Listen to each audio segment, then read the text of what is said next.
Stroke के patient,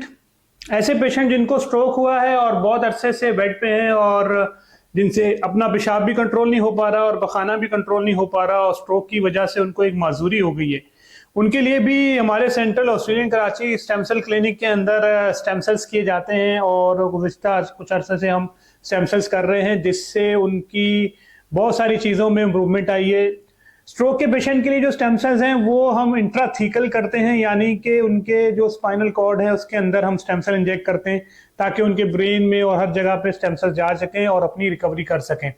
तो stroke के पेशेंट्स को भी मायूस नहीं होना चाहिए, उनको भी चाहिए कि अपनी चेकअप कराएं। अगर वो हमारे क्राइटेरिया पे फिट बैठते हैं तो उनके लिए IV stem cells, intrathecal stem cells और मल्टीपल ऑप्शंस मौजूद हैं, जिनसे उनकी वीकनेस में बेहतरी आ सकती है, जिनसे उनका ब्लैडर कंट्रोल यानी पेशाब का कंट्रोल, पखाने का कंट्रोल, ये चीज़ें बेहतर हो सकती हैं।